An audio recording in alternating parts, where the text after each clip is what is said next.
What that does mean is if I go to your speaker page, is that we need to see collateral and speaking collateral, like if you're speaking on stage, as well as what does a virtual experience look like. Speaker kits, show reels, topics, all those sorts of things. So audiences, meeting planners will still be buying both. So that's the first trend. Hybrid events are not going anywhere. The second one is micro events. You're probably seeing this already with some of the clients that you might already be working with if you're working with organisations. Some of them are calling quarantines is a term that's been thrown around a little bit. Sarah likes that one. I liked it too, Sarah. I thought it was cool. Because of the cost and the risk that's associated with trying to get some of these bigger events off the ground, there's still big ones. I'm going to the Philippines in December to speak at a conference over there. There's still big ones sort of floating around. I'm doing more micro events at the moment. Still, there's some travel coming up. But if you look at a lot of situations where you would get bigger groups of people together, they're even reducing. So if you look at, they will continue to be small. Even our wedding was a micro event. So normally we would plan to have around 100 people at our event, at our wedding in May last year, and we ended up with 30. So we just kept it really quite tight. Fabulous dress though, thank you. Couple of questions are popping up that I can answer along the way. Speaker fee consistent across live, hybrid, large micro events? Yep, we're still finding the same, provided people can show how they add value, which is exactly where I'm going to go on this next one, Kelly. Thanks, Kim. So the biggest drivers for meeting planners and conference organisers around creating these micro events is that for them, it's return on investment. To put on a big event is quite risky for them at the moment, because if they get locked into contracts, you know, people change their mind, then they've still got to pay bills, that sort of thing. And also safety are the two big ones for meeting planners and conference organisers. For an individual attending a meeting or conference, I don't know about you, but the big one for me is, can I be bothered with the chaos of dealing with travel and planes? But it is important to keep in mind and think about your meeting planner or conference organizer and the things that are driving their decisions. Kelly asked a really good question about the value proposition and how, if you're still designing your fees or working out your fee structure, if you're doing face-to-face or virtual. One of the things that is a platform that I'm noticing for some events that is quite popular, I noticed this a bit more in the US. I got booked for an event in the US the other day, and they're using this platform. You might like to have a bit of a look at it. It's called Pathable, and Pathable is, I don't know, just pop in the chat. I'd be keen to see if anyone else has been involved in conferences with it.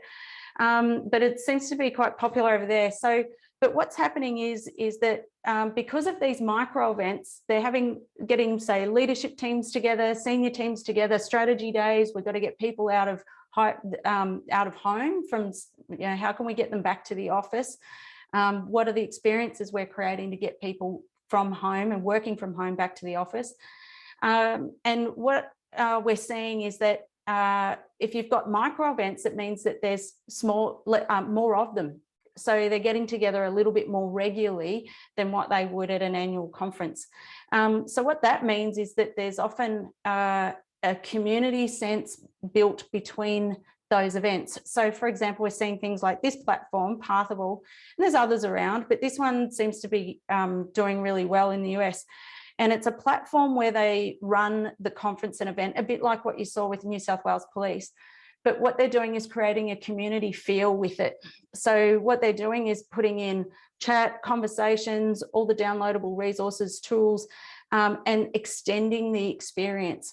So what that might mean, say, Kelly, is that let's say you speak at the event, is that you might hop on a virtual online chat afterwards, and you might do your Q&A via chat. So I had 1,500 questions come through from New South Wales Police when I presented in an online chat within 15 minutes, and just working out. So the practice of how you respond to things quickly, spelling, grammar, those sorts of things. So they weren't necessarily video responses. So how you reply to things fairly quickly by typing, that was like I think there were flames coming off my fingers on the chat.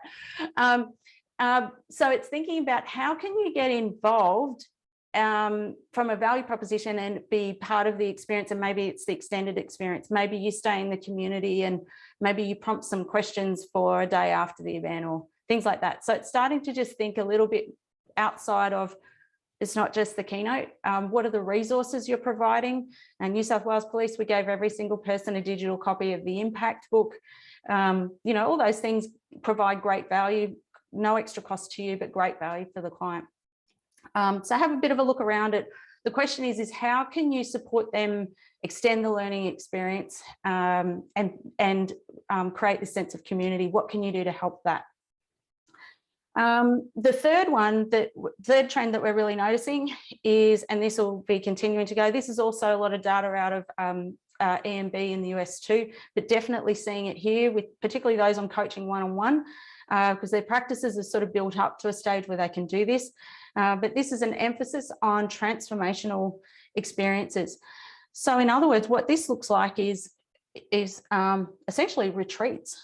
So if you were having, I thought I'll give you an example. So here's an example, Dr. Louise Marler. So she has a beautiful property in just outside Melbourne that she calls Kangaroo Valley. So it's her home, but it's a beautiful property, and she hosts her retreats there.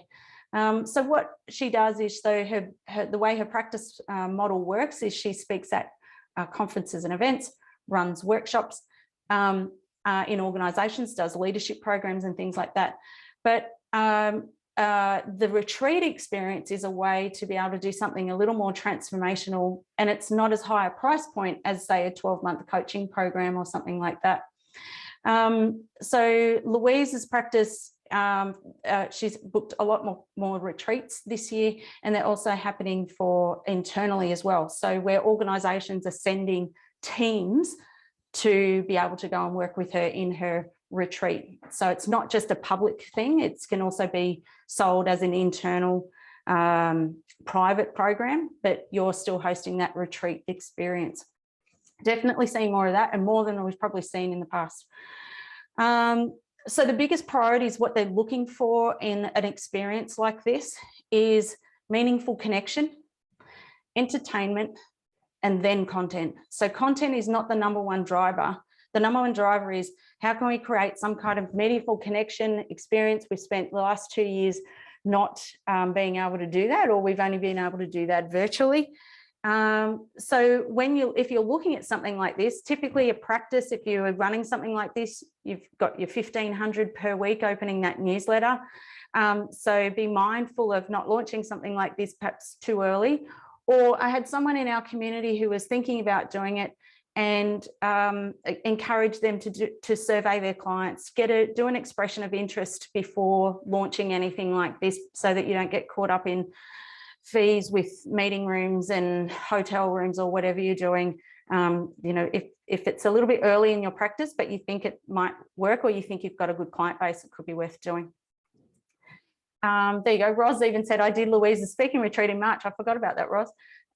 Beautiful place, amazing views, lots of wildlife, walks along the river, a massage. So this is really about this meaningful connection and the experience and entertainment. So horse experience, wonderful food, dinner at a beautiful restaurant.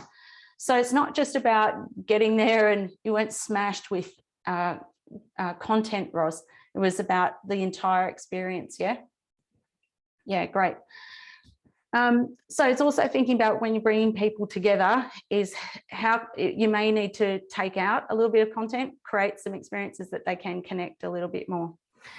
And when I think about if we can do all this, is it's taking the expertise that you have, it's taking what it is that you know, but in this sense is it's not just necessarily the traditional speak at a conference type experience, is you're creating what I think are called amplified experiences. How can we take your expertise, and whilst you might have one-on-one coaching, you've got group experiences, you've got corporate programs, is as a leader, what can we do to look at how can I amplify the experience for the client. And if I think about, when I think about these people, I think about someone like Simon Sinek, who said, leaders don't complain about what's not working.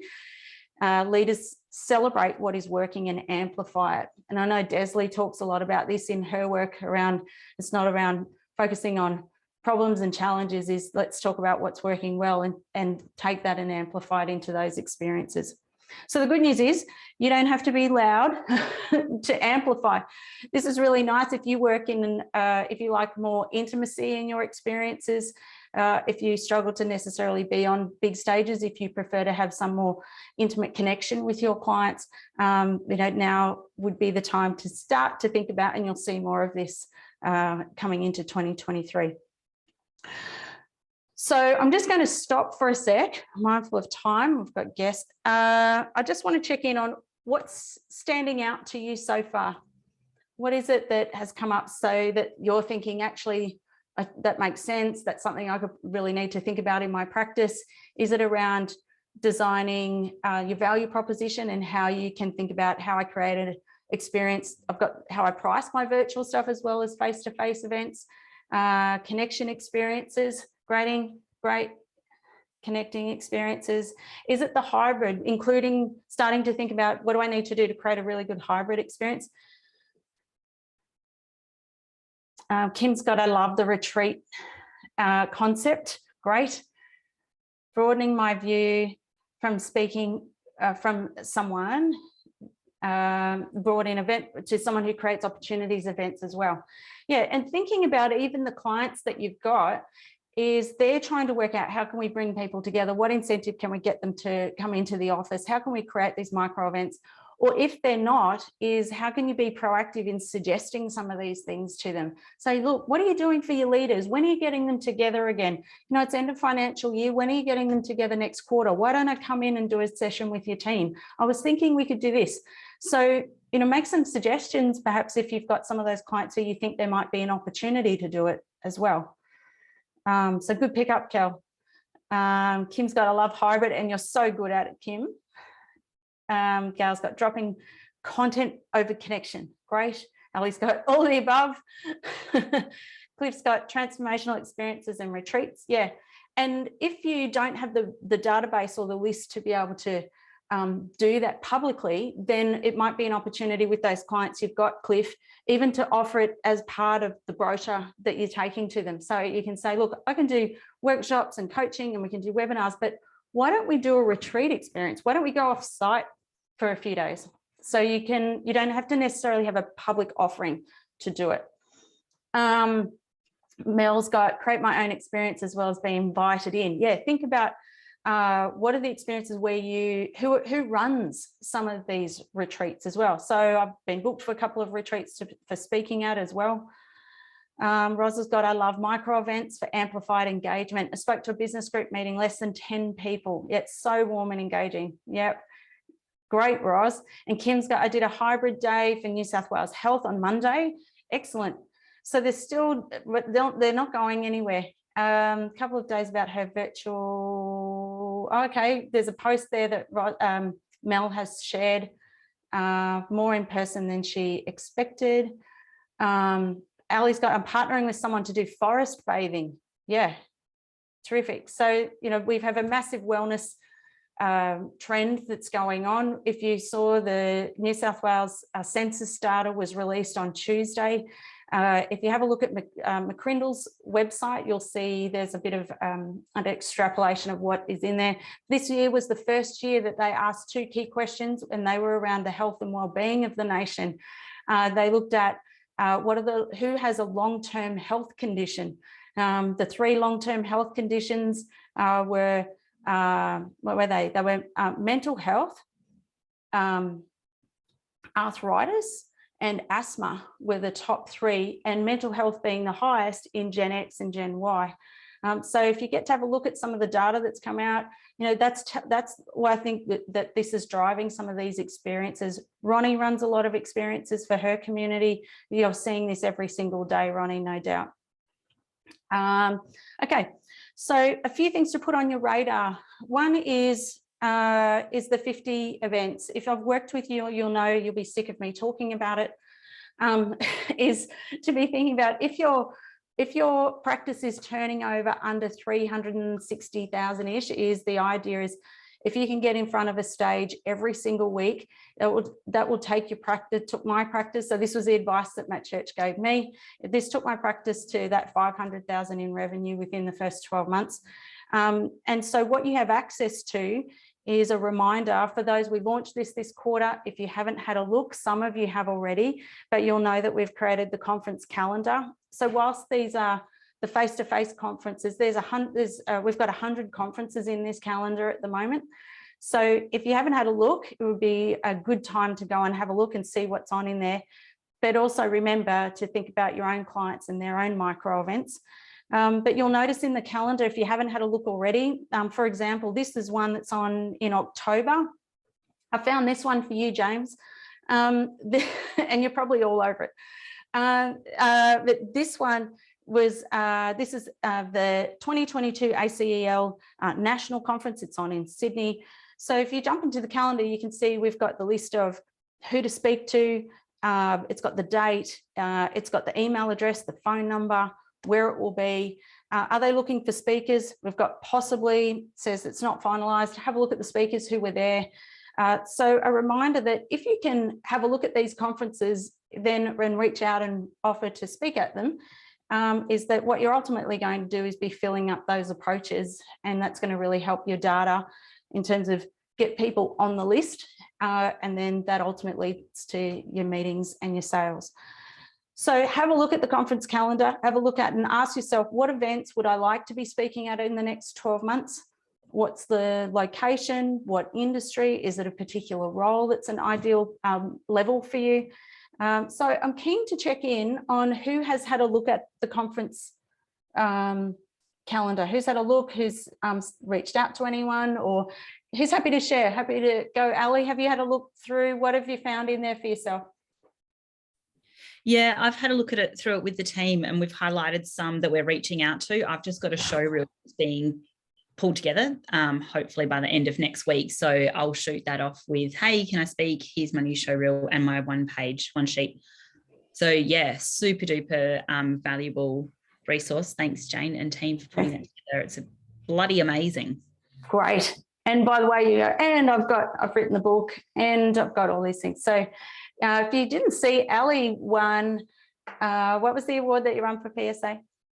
The Kerry Nan Scholarship. Great. So it's for an emerging speaker in PSA. So Ali's doing a fantastic job. Oh, you got your certificate. Fantastic. I need to take a photo of it so I can put it on socials. If it didn't happen, it didn't happen, right? That's true.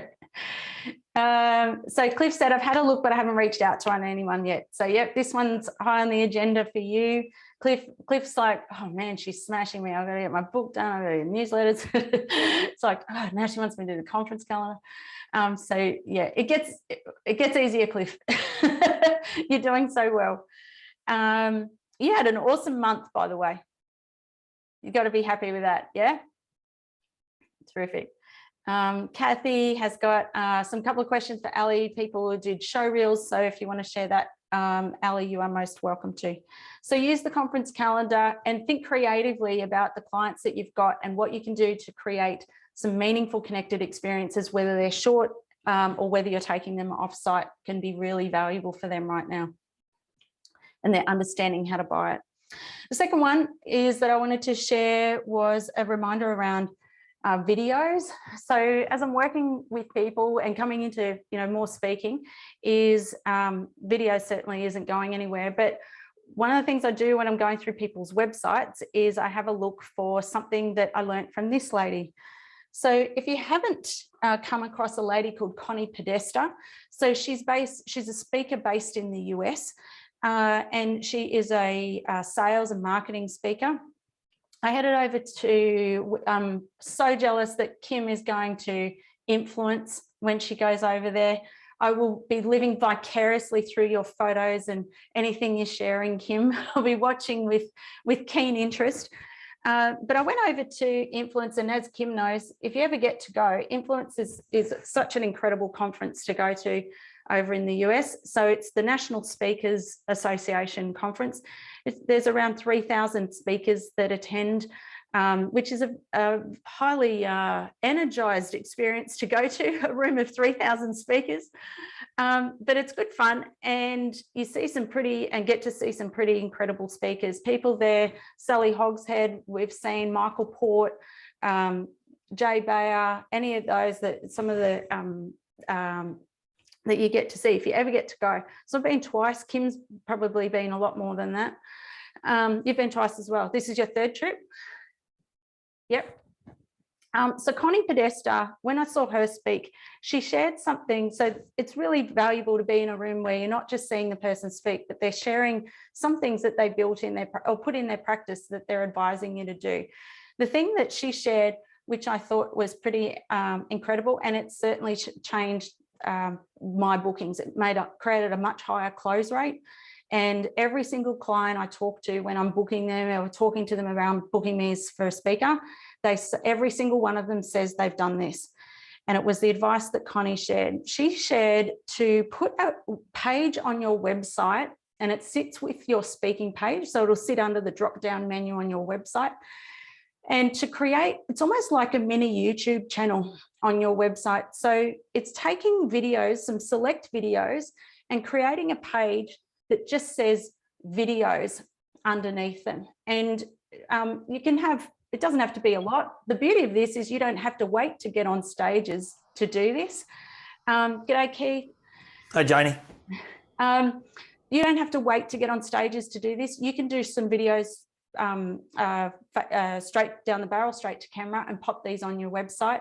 But hands down, this was probably, this is definitely paid in dividends doing this. So I'm keen to check in who has done this already or is working on this. I know some of you, Kim is onto it. I know some of you have been working with you and you're going, yep, I'm working on it. Kathy has. All right, so this is definitely one to have on your website regardless, particularly if you've created videos on the run. They don't have to be even studio videos. You could be doing them even on your phone. So if you go to my website, you'll see there's a variety. There's videos of when I interviewed Seth Godin, when I was on Sunrise. So if you've done any media, one I did on the run on my phone, the two actually on the run on my phone, one in Perth and one in Phoenix in Arizona. So I'd really encourage you to have, and it's simple, it's free, doesn't cost you anything. So I'd really encourage you to do that. That totally changed the game, as well as the speaker page and collateral. This one was a hidden gem that I'd never heard about. So I'd really encourage you to do it. If you are unsure or want to learn a little bit more about video, someone who I think is really great at this stuff, James Anderson is definitely one with his studio and everything. You are so clever at this stuff, James. But someone else who is in our community, Julian Mather, I should say, he's a video expert. He has a fantastic Facebook group. He's been very generous with our community, particularly when COVID hit. He did a whole bunch of online programs and different things. A lot of people in our community did work with him. He's based in Brisbane. And if you jump into his Facebook group, if you do a search for him, or if you can't find it, just tell me and I can invite you into the group. But Julian does some fantastic, he does a Facebook group and he puts up what are some of the things you can use, particularly with your phone. James, I keep saying James, sorry, James. Julian was a videographer for the National Geographic. He was a professional magician and he was also a sniper. So he's a really interesting character. But super knowledgeable, super generous, and you can ask any stupid question in there. I'm first to ask it. So Julian's a really valuable resource and connection in our community. I'd really encourage you to connect and follow what he's doing and what he shares. And lastly is as part of stepping into some of the speaking with what's coming into 2023. The reason why I created the conference calendar too was I really wanted you to be on the front foot with it. I don't want to get to 2023 and none of these things are existing. Some of these collateral and things you're doing take time to build. So if we're sort of starting to work on these and leveraging the content that you've already got, then you can start to position yourself really well for speaking. And someone who I think in our community who does this really well is the one and only Louise Marler. If you haven't met Louise, you might like to follow her. Follow her on LinkedIn or Instagram or Facebook.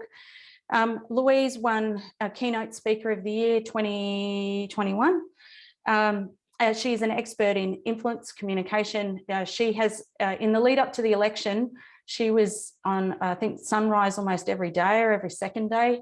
So she does a lot of body language analysis, voice analysis, things like that. But one of the things, if you watch what Louise does, is she documents as she goes. So she has her content that she puts up on social media, which is her branding and a typical images and content that's, you know, here's what you need to think about in thought leadership. But what she does really well is that she makes sure that she captures on the run what she's doing. So this was an event that she did in Brisbane about a month ago, and you can see she's up on stage there, even though she's a fair way away, but you can see she's ready and waiting for the attendees to come. So looking like Wonder Woman, ready to do my magic or whatever you call it in Brisbane, bring it on. So she's put PowerLink, leadership speaker, leadership development, leadership communication. So these are sort of some of these events where we're seeing, you know, that's what you would call, it's not really a conference, but that's sort of a micro event where they're bringing people together. So my encouragement to you is, if you watch what Louise does, every time she's on the road, she says where she's speaking, what she's speaking about, and it's really powerful positioning. So I'd really encourage you. And even if you're doing virtual events, you know, put your photo up and say, you know, I'm running this virtual event today, really excited to be doing this. It's also a way to be able to get opt-ins if you want to share, you know, if you want me to share some of the things I'm sharing today, I've put it in a one page, or, you know, if you want my white paper, I'm going to share this. It's one of the most opted in posts that you could put in your social media if you're trying to build your list. Some other people who do a great job, I think, in their positioning that you may want to, if you want to have a look around, have a sticky beak, have a stalk. Some good examples, people like James, who's here in our community. So you can see James has got his books up there and his banner, and he's speaking on stage. And there's lots of different things in LinkedIn that you can do. The banner is one. Sally Foley-Lewis is also a good example. If you want to have a look around at some of the things that she's got, she's just changed hers, I think, yesterday, but this still gives you the idea. And if you can see she's got a little microphone that comes down on the side of her face. So just subtle things rather than, you know, I'm just speaking and pointing up. You can see she's actually got a little microphone. So even having a microphone in your hand or on you. Michael McQueen, I mean, look at that stage. So that gives you an idea of the type of stage that someone like Michael can speak on and has the experience to be able to do. Again, it's obsessing around, you know, that positioning. Renee's got some good things on her site. She pumps out the content. She is an absolute machine in how she does that. Other ones, Trav Bell, I think he does a good job with his positioning as well, if you want to have a look at and follow some of these people on LinkedIn. One of the things I was asked the other day about what can I include on my LinkedIn that is, are there any new features, but some of you may find this useful. LinkedIn has created a new feature where under your title, there's an opportunity to put a hyperlink to a so you could put a URL. So you could put a link to your opt-in, you could put a link to people to book in with your calendar, whatever it might be.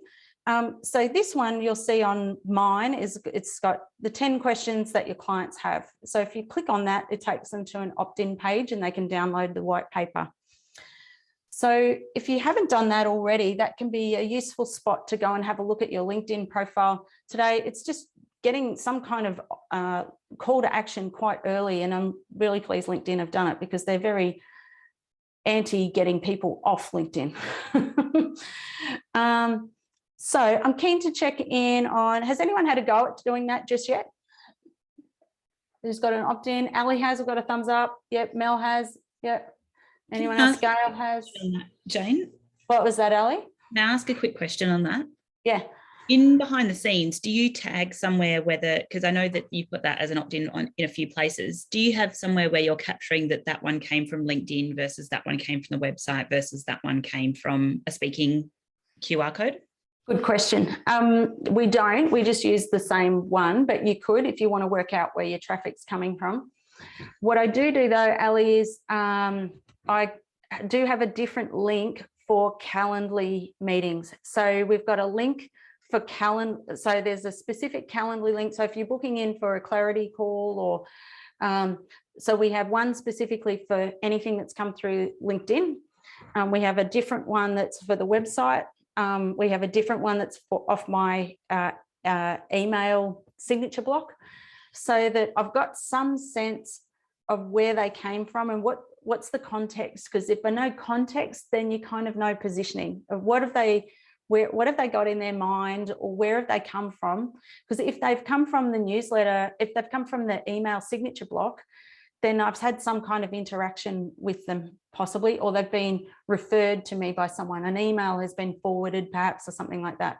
So I find that can help with getting a bit of insight of what's the positioning already, and is there anything else I need to do before that meeting. Awesome tip, thank you. All right, so just to wrap up for this morning, in terms of thinking about, if you're thinking about bringing in a little bit more speaking into your practice, and it's something that you don't have to do, but it's good to do at least until you sort of hit that 500,000 mark. And I only do 10 a year. So, but I was doing 50 a year just to try and build it all. And then, and I don't do as much now, but that's the joy of having built it. So there's a list of 100 events in the conference, but even if you can be doing one a week, or every week that you're not speaking at an event, that you're running something yourself, a webcast. Cliff did a fantastic webcast the other day. I think he had something like 200 people attend, which was extraordinary. He built his list, he's been building his list, chipping away. The second one is have a look at your videos page, put it on the radar. It's something you could even get your team to help with. It shouldn't clog up your time too much. Go to Connie's page, go to my website, share with your team. Here's an example. I want something like this. And power up your positioning. Have a look at particularly your photos. If you're sharing content on social media, remember to make sure you're sharing. If you're delivering an event, then what are you working on today? Who are you speaking to? What's your topic? And those things will really help your positioning. So I'm just going to stop. We're going to have a break shortly. We've got our guests coming on, but I'd love for you to pop in the chat. Out of those today, which one are you going to start doing today? What do you need to spend a little bit more time on? So is it the videos page? Is it that maybe it's having a look at that conference calendar? Maybe it's having a look at retreat experiences or something like that. I don't know whether that's something you would do, James, but I was thinking about that with maybe those who have implemented, who are created leadership, put leadership into their schools or something like that. So a way for them to sort of connect, collaborate, create. But it's kind of, what I like about it is you don't necessarily have to do a group mentoring program for 12 months, but it's another way to create an experience perhaps that you could do. So pop in the chat. I'd love to hear. Some questions. What sort of pricing for a 2-night, 3-day retreat, depending on where it's at and what's involved. So it can vary, but you might go anywhere between, 3.5 to, if you look at, it depends on the value. Always depends on the value of what they're walking away with. What are the extra resources? Do they get coaching with you? Denise Duffield Thomas's is 8,000. If I look at Louise's, so hers is worth, I reckon hers is worth that, 7.5. I reckon hers probably a little bit on the cheaper side at the moment. Tina Towers won the US, 15K. Yeah. So just all about value, positioning, all that sort of stuff. Love to hear. So what do you got? Get photos up, videos and up on the website. Yeah, if you want to speak, we've got to speak. Great. All right. Okay. So what we're going to do, we are going to have a quick 5-minute break until we have our very special guest speaker. Keith, thanks for jumping on. So go stretch your legs. We are going to be back in 5 minutes. I'm going to get Keith set up and we'll be ready to rock. Jane, can I ask a quick question about Yeah. LinkedIn? Of course. So I haven't been posting on LinkedIn for probably the last 6 weeks, just because I have not had time to create anything. And I'm going to start doing it again over the next couple of weeks. I've been in a LinkedIn pod up until recently, and I have mixed feelings about whether or not that's working. What's your opinion on that? Really good question. So my opinion is that pods create a false economy, and that because we focus so much with a pod, we focus on visibility, that people are seeing us, all that sort of thing. Yeah. I think my experience has been is that if you spend for the time, energy, effort, or money that's spent in there, how could we spend that energy over on creating connections, conversations, and leading them to a meeting? So I go pod. To me, in my opinion, pod is icing on the cake, not the number one thing to do. Is I go, if you make sure that you've got those, you're getting 30 people, reaching out to between 30, 50 people a day. There's people coming onto that you're connecting with. You're getting them onto a list. You're getting them books out, white papers, come to a webcast. The biggest priority is the list building, and that comes through conversations as opposed to content. Yeah. Okay. Yeah. That answers my question. Thank you. Does that help? There's no doubt. I mean, if Joanne Love was here, she'd disagree. So Joanne Love, she would say that pods have been helpful for her and she's got gigs out of it. But I kind of, in terms of my opinion, I'd rather do more of the conversations and get them moving onto list and nurture. So everyone has a different opinion, but that's my opinion. Thank you. I'm going to run to the bathroom before Keith. Okay, great. Okay, Keith, where are we? Radio. All right, we've got 5 minutes. Everyone's coming back. All right, Keith, you're good to go, Keith? Yep. Yeah, can you hear me okay, Jane? Yes. Yep, we can hear you. Wonderful. Thanks. And obviously seeing me and all that sort of stuff. You got a spotlight me, Jane? Yeah. Yeah. Okay, cool. Okay. And an hour still? Yeah, if that's okay. Yeah, I'll probably by the time people do, I'll finish on 11, Jane, because I've got another thing to do. So, Yep, all good. So that's cool. So I'll make it happen. That's okay. You're happy to take questions. Do you want 45 in Q&A, or do you want keep an eye on? I can whatever you want, Jane. Okay. Right. I can do questions all the way through. I can do questions at the end, and then I'll just finish off with one final message type of thing. Yeah. Yeah, cool. I'm thinking we do 45 and Q&A at the end. I'll keep an eye on the Q&A. Okay. Okie dokie, we can do All it. right, cool. Now I'm just going to move Winston because he's snoring. Can you hear him snoring? No. Most of the time you can't. I know. It's just sometimes, that pitch, you don't know whether, you can hear where it comes through. Go, Yeah, I know. Sometimes Teo barks, the dog walking past or something like that. I go, I can hear it, but nobody else can. But it annoys you, or you think it's annoying, you or somebody else. So yeah. Yes. I'll do one thing, Jane. Hold on. Yeah, you're all good.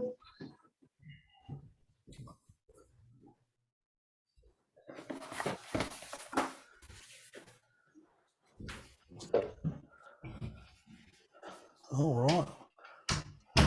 Little damp day in Brisbane town today, Jane. Yeah. Yeah, nice to probably just get a little sprinkle, but we were supposed to have the renderers in yesterday and they said no, which we've been waiting since March. And oh, wow. No, there's a few days of rain. It'll be too damp. We'll come back after the rain. Oh, wow. Okay. bugger, because you know it's like anything. You want to just get it done. Just get it done. I know the feeling. Anyway, that's all right. I got a full day tomorrow with the cricket. I've organised their pre-season camps. I got speakers. I've got the National Cricket Centre opened up. We got we've got ex-test players coming in, so it's a big day tomorrow. Well, it's just cool. It is really cool. Just trying to lift the professionalism of the club. So it's got to be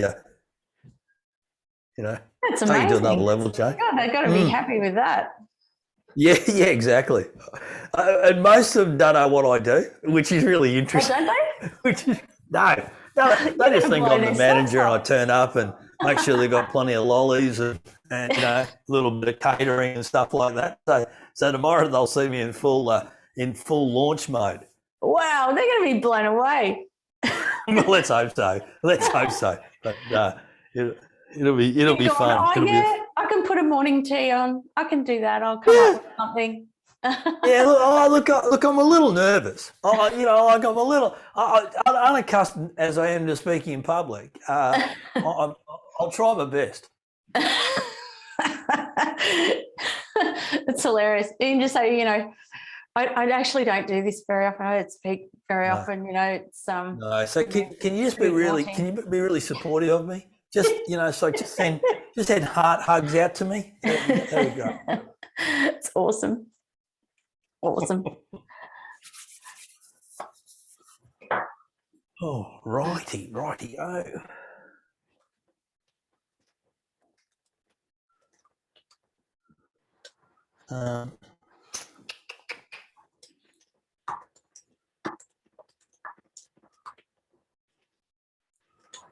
All right. Let's rock and roll, Keith. Ready to rock? Okay. Yeah, I'm good. I'm good to go, Jane. All right. So we're going to kick off with Keith on their radio. So thanks so much for joining us today, Keith. So for everyone, if you haven't met Keith before, many of you may have met Keith before, but if you haven't, I'll tell you a bit about him, then I'll share a couple of other things. But our speaker today is a multi-award winning. He's a best-selling author of 5 books, published in 12 languages. In his 23-year speaking career, he's presented to more than 1.6 million people across 30 countries. What's more telling is that 93% of his clients have used him more than once. 57% have asked him back more than 6 times, and 34% of his clients have used him every year for the last 10 years. How's that for repeat business? For more than 20 years, Keith has become the global authority on goal achievement and the creator of the Goal Driver formula. He has researched how people can achieve what seems like the unimaginable, unreachable, and the unattainable in their life. Ladies and gentlemen, it's a great pleasure to welcome Keith Abraham. Yay! Oh, look, you're too kind. Thank you, Jane. Hello, everybody. I love your comment there. Keith who? Who's that guy? Keith who? Some numbnut. So, hey, listen, thanks very much. And I really appreciate the opportunity to hang out with you for the next 55 minutes. Firstly, what I want to say to you is... One thing, Keith, before we kick off, just a little bit of context that I also wanted to share is, for those of you who don't know, so I went to see Keith when I was at I was going through the toughest. I remember I went to see Keith because I saw Keith speak at a free to fee event, and that PSA was running.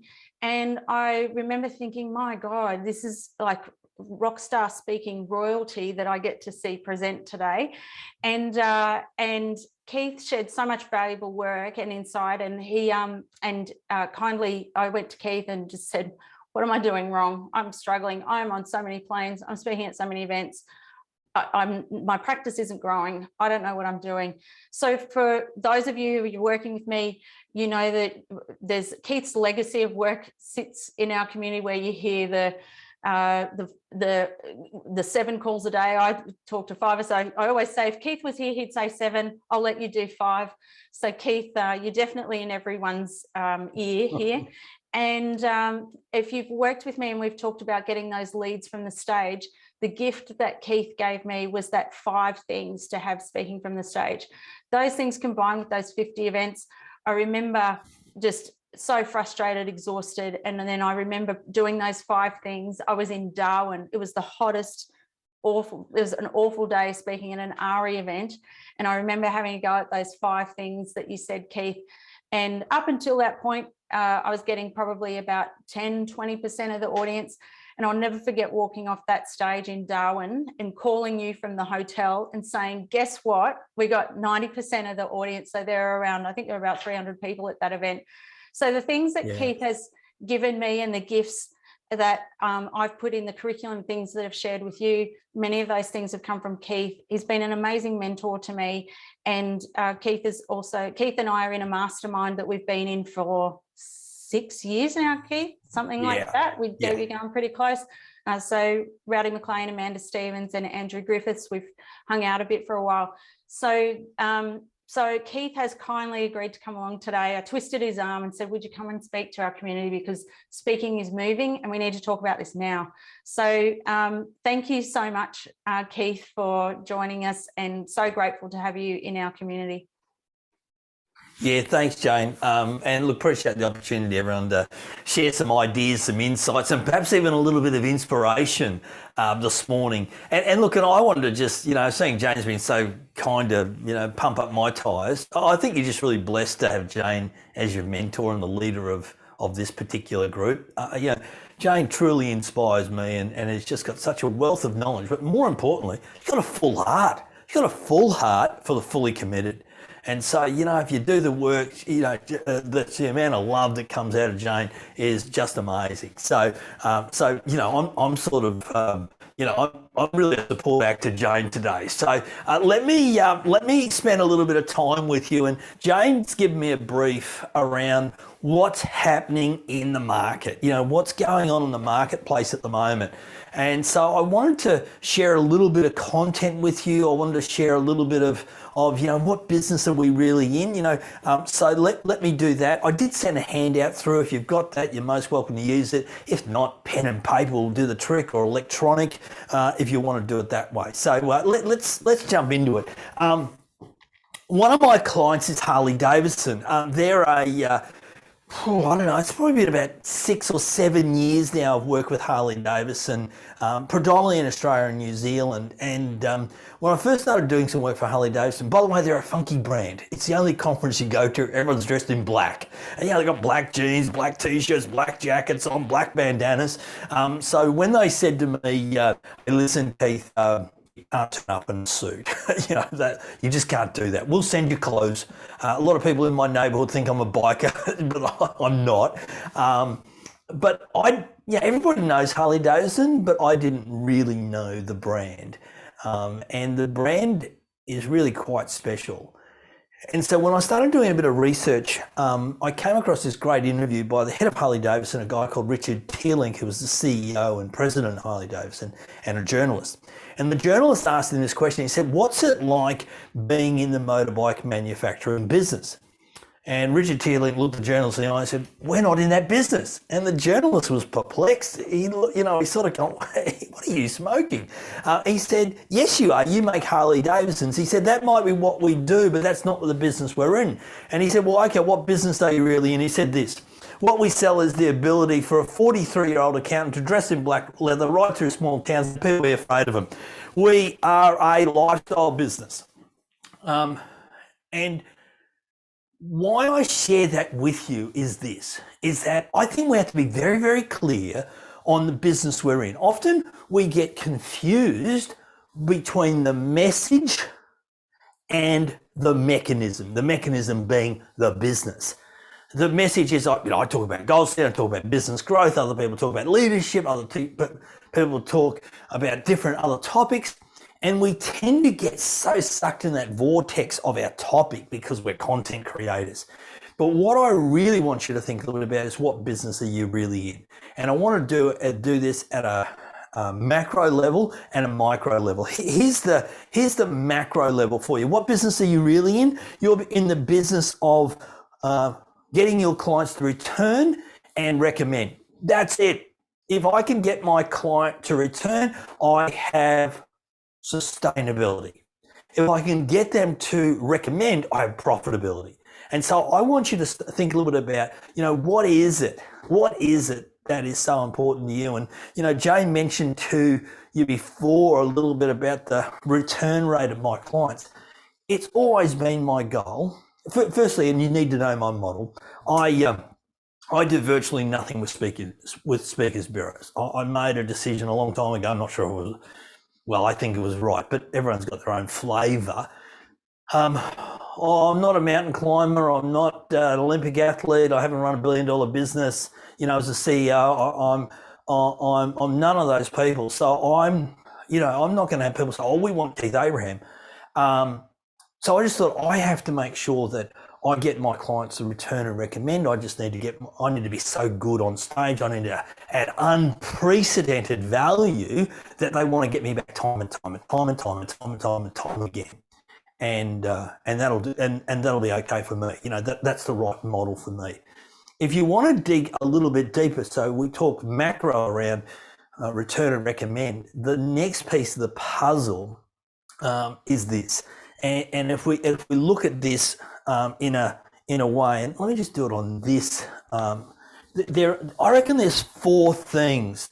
The first is that creating loyal, profitable clients. The first book I wrote was that topic. How do I create loyal, profitable clients? 2 words there: loyal and profitable. I want them to return. What do I have to do to make sure they come back time and time again? Secondly, how do I keep on adding value so they pay me high fees? So I reckon we're in the business of that. And you can either tick this off and say, I already do that, Keith, or you can say that's not important, or I need to work on that. Here's the second one. The second one is building a world-class speaking business and becoming a world-class speaker. You don't want to be average, you don't want to be ordinary, you want to be world-class. And I've probably spent the last at least 12 years working with coaches and mentors just on presentation skills. I know I've still got some work to do. It's okay. What else? The other one there is winning over the hearts and minds of your clients. And this is really important, to win over the hearts and minds of your clients. I want my clients to love me. And I don't necessarily need the love of the audience. And I say that with all due respect to the audience. But I want to win over the hearts and minds of my clients so that they will. So I'm the go-to person. And the last one there is I want to create great referral ambassadors. And what I mean by creating great referral ambassadors is that they're my best salespeople. The 400 plus clients I have, they're my best salespeople. And so this is about making sure that we create systems and strategy and solutions so that people can refer really easily. So here's what I'd love for you to sort of jot in the chat box for me. Of those four, which one do you need to work on? And let's take it, Keith, I've got to do them all. So we're going to talk about decision making in a moment. But which one of those 4 do you need to work on? Type that in the chat box for me if you'd be so kind. I'll pop them back up on the screen there. Which one is it for you?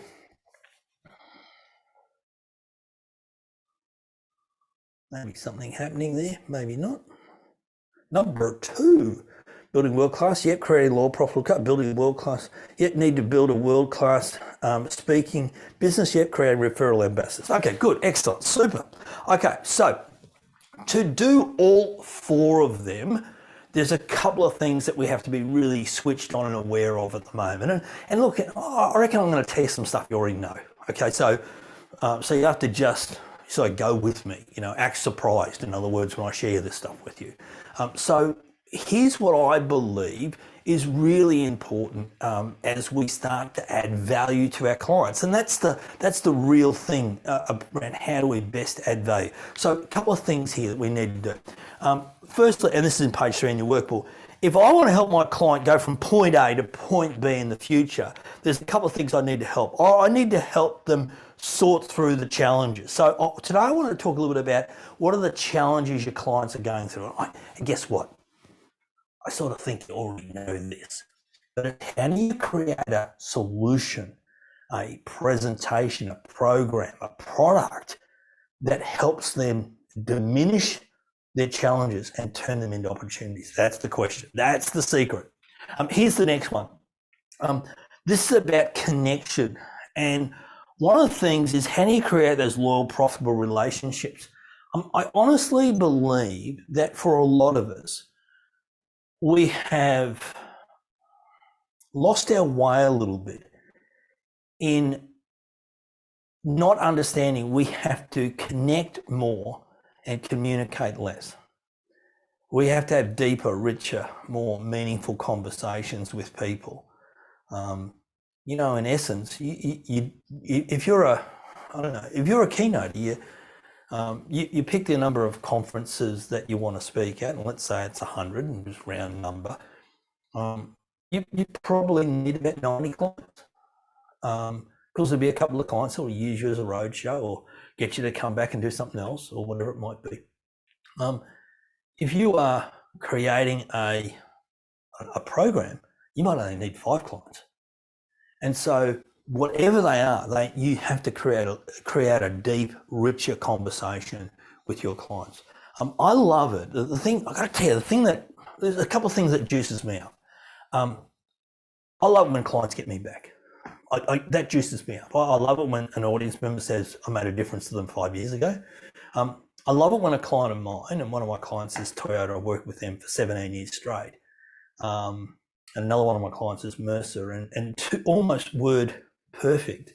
I love it when they say to us, Keith, you're one of only 3 that we trust to work with our senior executives. We wouldn't consider anybody else. I love that. They're not saying it to be nice to me. I'm a nobody. I'm a nobody. So they don't have to pump up my tires, but that's their genuine thought or consideration for me. And you want the same for you. So that's about connection. The third is about being confident, making sure that we are confident and capitalizing on your talent. So they're the 3 things I wanted to share with you as we go through. So let's talk a little bit about some of the challenges. And I reckon you've already got this mastered. And I'll put this up on full screen. Here's the first one. I reckon as good as virtual's been, culture has suffered. Why is culture, what's the byproduct of culture? People suffering from culture, this thing called the Great Resignation. And I've got clients of mine, 2 examples. I've got senior executives of mine who are absolutely unbelievably brilliant, who have just pulled the pin. What are you going to go and do, Sam? I'm not. I'm going to go and catch my breath. I'm going to go and recalibrate my life. And if I've got one person like that, I've probably got about 10. Here's the other thing.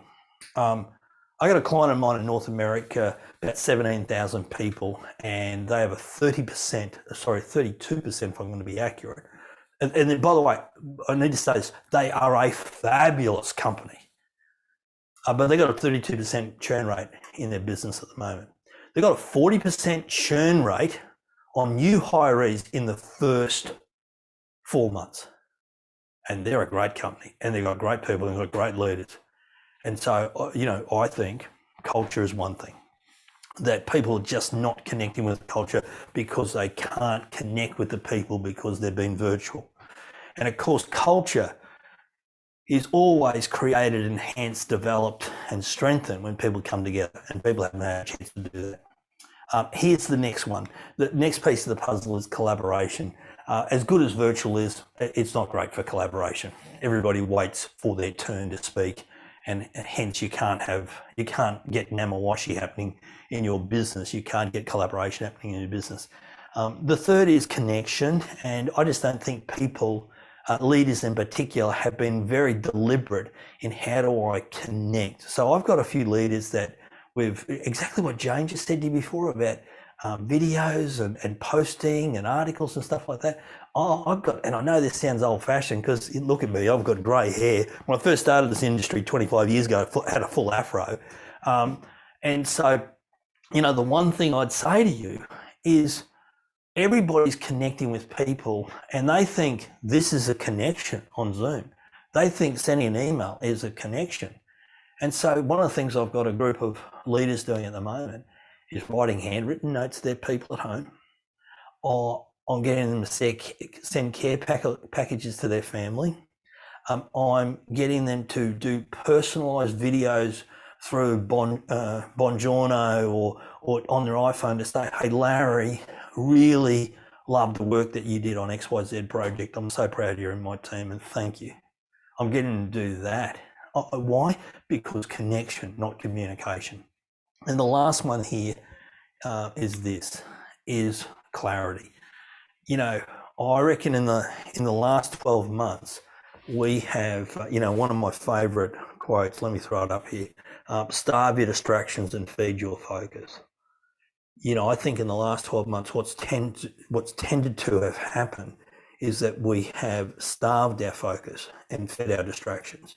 You know, I'm not sure what's the latest trend at the moment because I just decided not to watch any news, not to watch any commercial television. And, you know, and that might be irresponsible, but I just think there's so much noise out there that can so easily send you down a rabbit hole. And I think that's what's happening with your clients.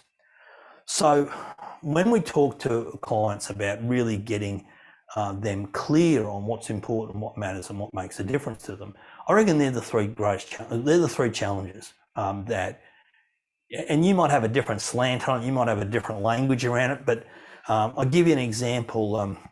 In the month of March and April up until Easter, I had probably close to about 105 meetings, 20-minute Zoom meetings with clients. Just getting on the phone, how you going, what's going on, tell me what's happening in your business, to find what the trend is. And so important that we understand that. So now, what does all that mean? So how do you commercialize that? You know, how, if they're the things that are people's biggest pain points at the moment, how do you commercialize it? You'll notice that I didn't put in there, I didn't talk about growth. You know, I've got some of my clients who, they've gone through the roof. Growth is not an issue.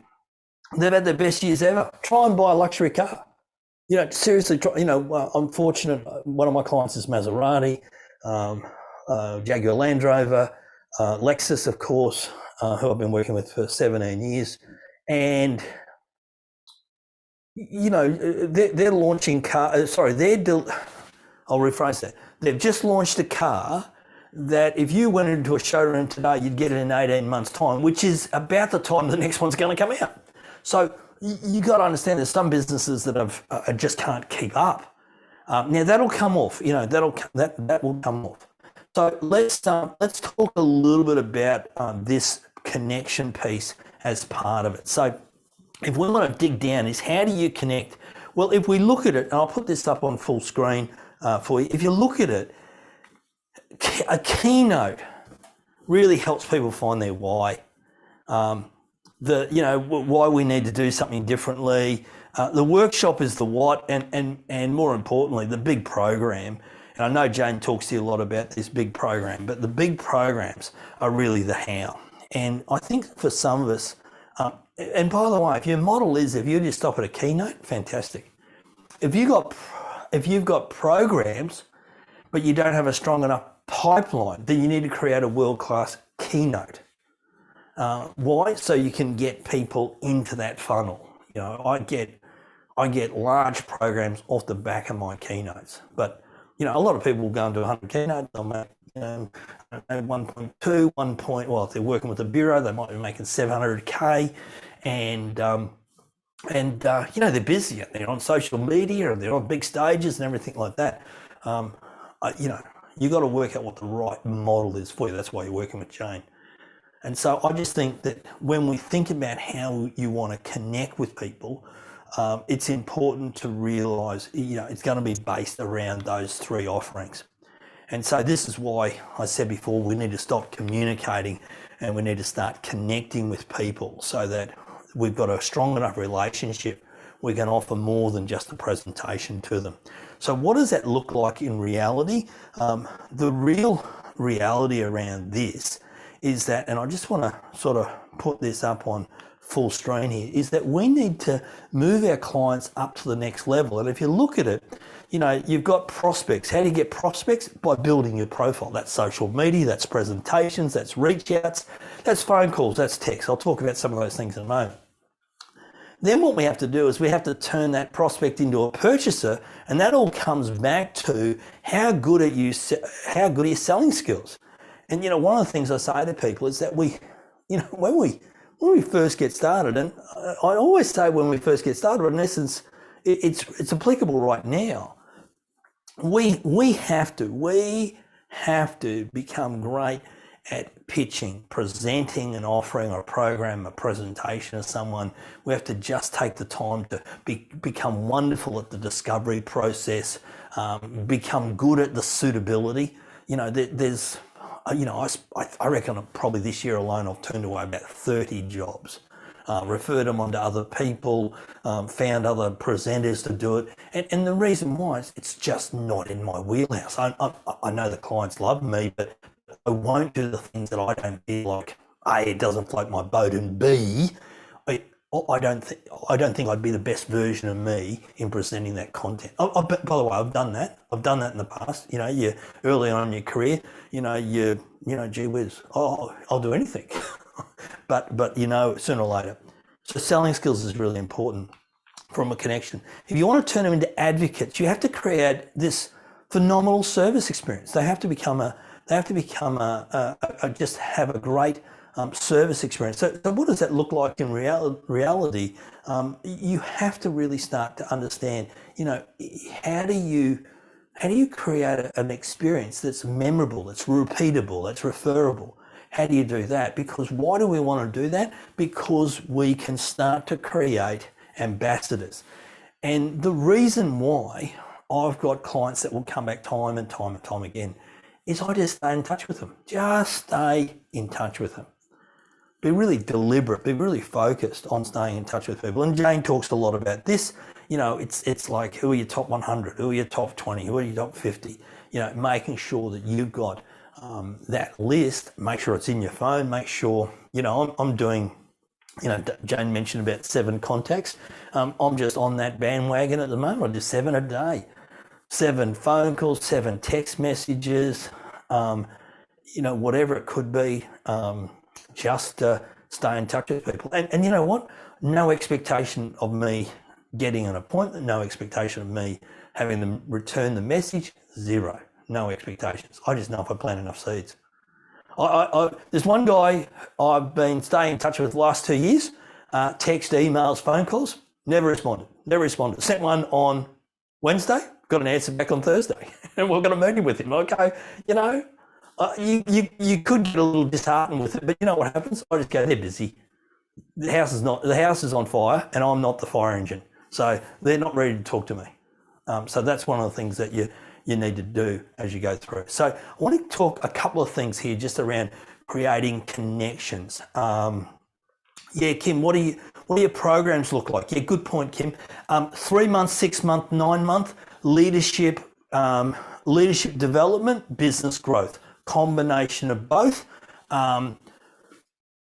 Always, I tell the little secret sauce I've landed on, Kim, is making sure that there is a financial result at the end of it.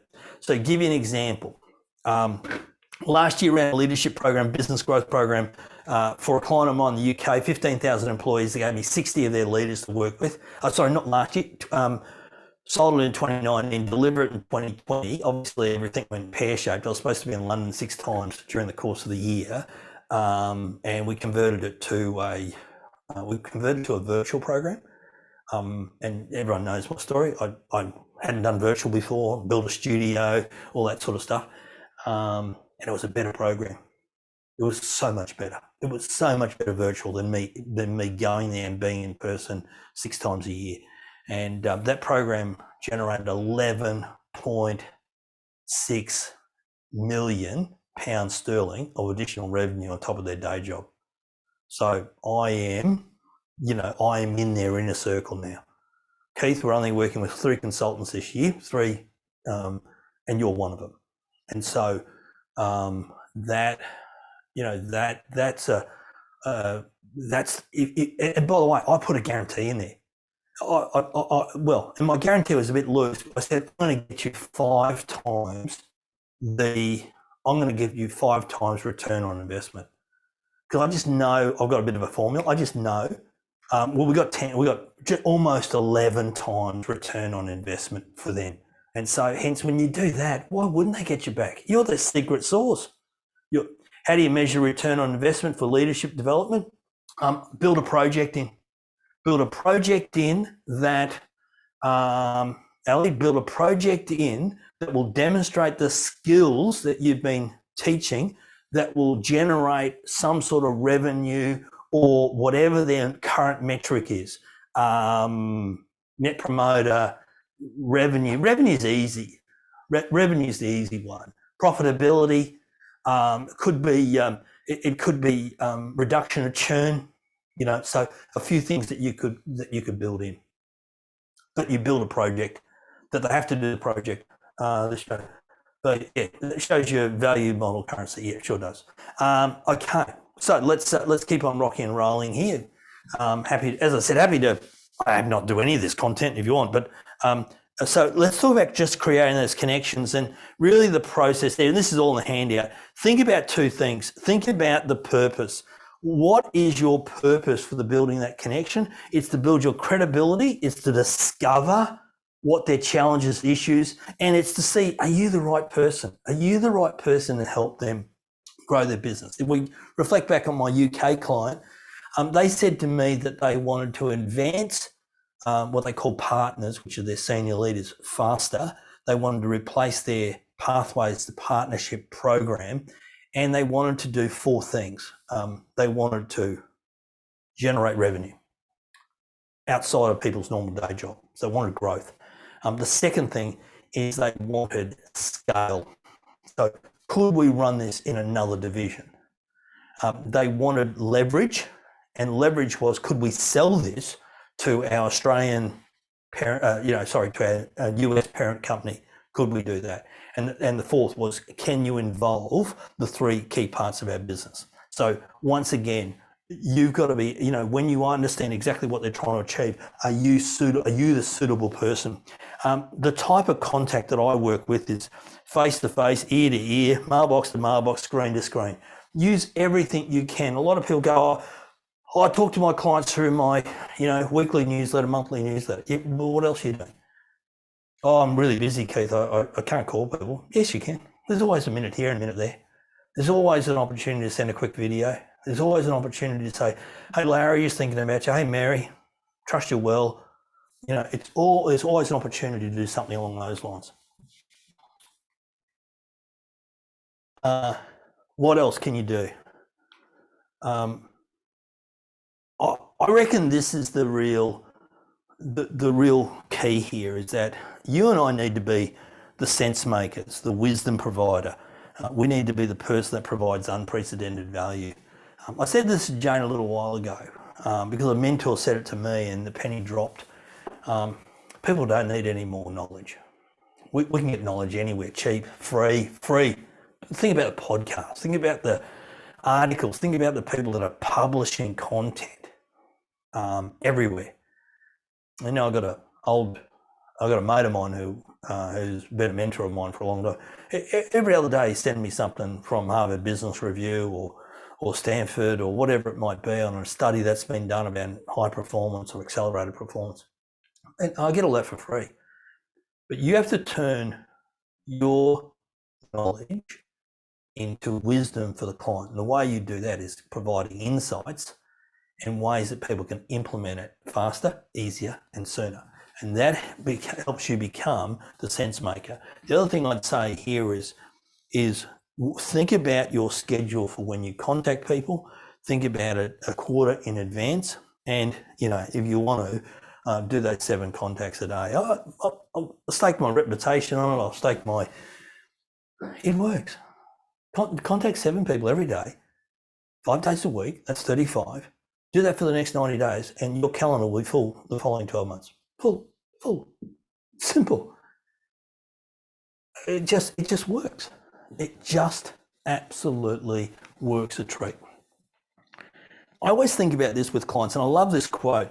People may forget what you said, people may forget what you did, but people never forget how you made them feel. And I think if at the end of the day, we are helping our clients feel however you want them to feel. You want them to feel nurtured, you want them to feel loved, you want them to feel that you got their back, you want to feel that you're the go-to person. Think about really taking the time and the energy and the effort to think, how do you want your clients to feel? And for me, I just want them to know that I'm the person they can go to in a crisis. I'm the person they can go to when they want growth. I'm the person they can use to accelerate their business. I'm the person they can talk to, and I'll give them real, genuine feedback and ideas and strategies. And I'm here to be of service to them. And it's marvellous they'll go to their way to find opportunities for you. Kim, my question as well, Kathy. Keith, are you doing this solo? Or no, I have a team. So my team consists of, I have a virtual assistant, Honey. And she's based in the Philippines. I've got a graphic designers on the Gold Coast. I've got a videographer that comes in once a month. And I know, Kim, you mentioned before about, not having the time and stuff like that. Karen's going to turn up she turns up every month, so I have to create something to do the 8 blogs I do in advance, the 12 reels I do, and then the individual client messages that I do as well. So that's what makes me do the content around. So, I've got those, I've got people around me, and then I've got resources, there's people I lean on to build websites and do all that sort of stuff. Kathy, no, I meant delivering $1 million programs. Apart from the back end support people, no, they get me. It's just that my daily fee for delivering something like that is very, very high because they get a very, very good result. So they get me, and most of my programs are based around a couple of things. Masterclasses for everybody, masterminds for smaller groups, momentum calls for those groups that need it, especially around their projects, and then of course the final M is mentoring. Not everybody wants to be mentored by me, but they have an opportunity to be mentored by me. So yeah, so it's full on when we do it. But put it this way, I've had an unbelievable amount of time at home and have, so Jane knows this story, and I think, Kim, you would have heard this story of me saying this, just like every other speaker and trainer. When COVID hit, 70 of my conferences got cancelled or events got cancelled in 10 days. I rocked backwards and forwards to the corner for a day, sucked my thumb, had a little bit of a cry, got on the soup for about 2 days, had a fabulous time, and then I decided to build the studio. And in 90 days, I replaced the 70 with 101. I topped out that year at 131 or 32 presentations, which was a combination of some in-person ones at the start of the year and all virtual for the rest of the year. What are the 4 M's again, please, Keith? 4 M's. Yeah. So masterclasses, momentum, masterminds, and mentoring. All right, how we going, Jane? How we going? All cool? Okay. Here's a last piece of the puzzle here is just around confidence, and I'm really sort of a little. Jane asked me to cover this, so if you sort of just It's really just how I set up the studio and just that whole virtual, presenting virtually and things like that. So I'm happy to just talk to you about one thing I want to say a little bit about virtual. For me, it's been, it won't go away for me now. And it's not because I don't want to travel or anything like that. It's just that my sense is that conferences, companies want to get people together. Training and some programs, they're happy to do it virtually. Senior leadership programs, they may prefer you to be in the room. But to give you an example, I'm doing something for Mercer for 30 countries in Europe. They're bringing all their leaders together in Paris, and they're in the room, and I'll be here in Brisbane, and they're happy to do that. So there's so many different variations. So if that being the case, let me share with you a bit of equipment that I've got. I know we're getting a little technical. Let me share with you a little bit of equipment. Let me share with you 8 things that I've learned about virtual, which I think you probably already know, but I'm happy to share those with you. And then I might just open it up to some questions. So I'm going to run through this pretty quickly as we go through. So a couple of things here, just suggested, suggested equipment that I've got here in my studio is this. So I got a big television in front of me. So just so you know, you're on a 85-inch TV. That's my computer screen. So I can see everybody. I can have as many people on there. I can, the chat box is large, so I can read it really easily. This is a this camera back here. Oh, I'll turn off my little this camera back here. This is about a 75-inch TV. For slides and things like that. If I was to redo my studio, and there's been a number of versions, but this is the latest version, which is in my new home here in Brisbane. Everything is built in. So all the lights are built in, all the TVs are built in. You'll notice there's no wires coming out of the TV and stuff like that. The previous studio was Hollywood. There was wires and cables everywhere. Nobody could see it, of course, except me, which sort of pissed me off a little bit. A couple other things here as well. What else do you need?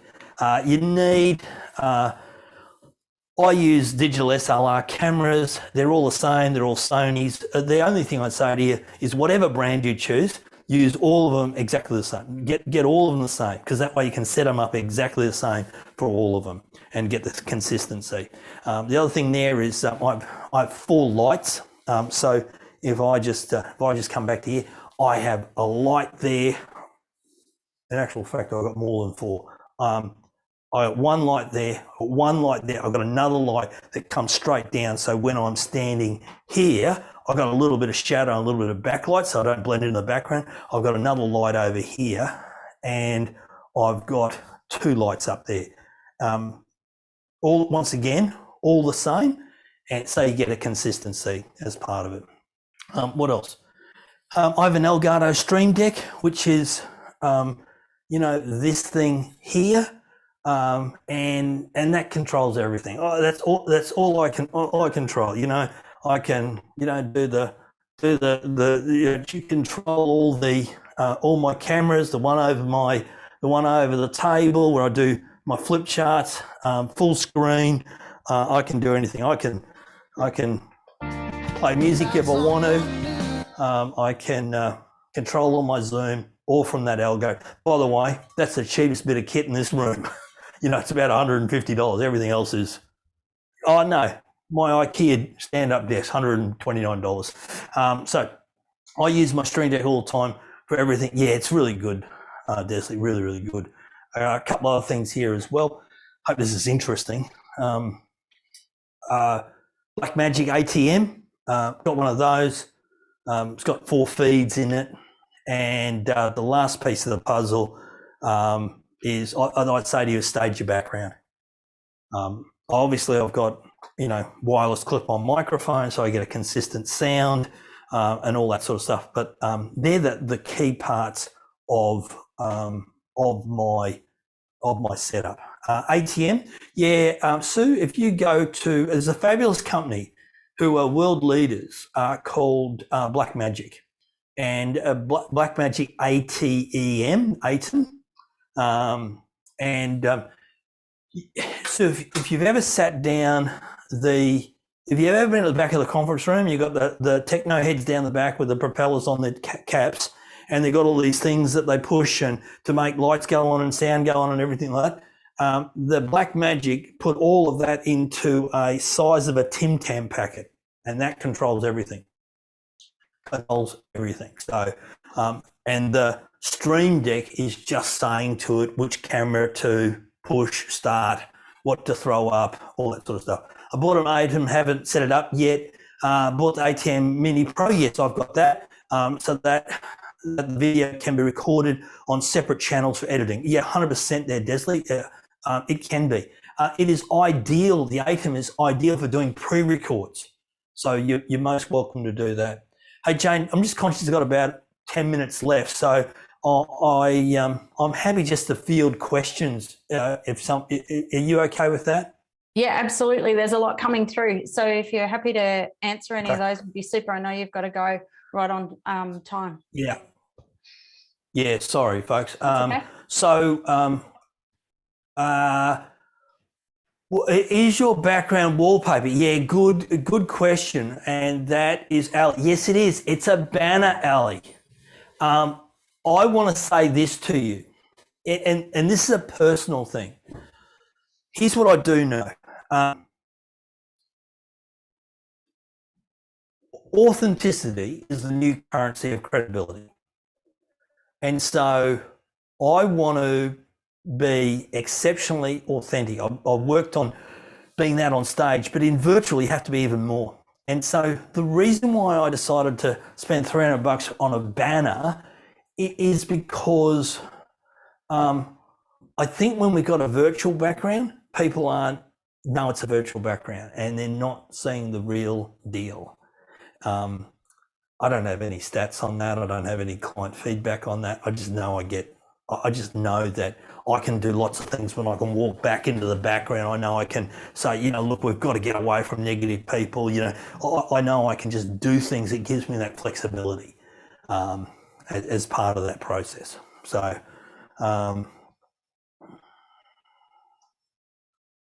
through a green background. No, yeah. Kathy, I'd just say there once again, I just get a banner or stage your background. There's, for a couple $100 you can stage your background and look really, professional and all that sort of stuff. And people get a genuine sense for you. My office is different. My office is got a digital SLR camera, not an ATEM, but a Stream Deck. It's got good lights. It's got good sound. It's got my posters on the back of my quotes and other quotes that inspire me. So, yeah.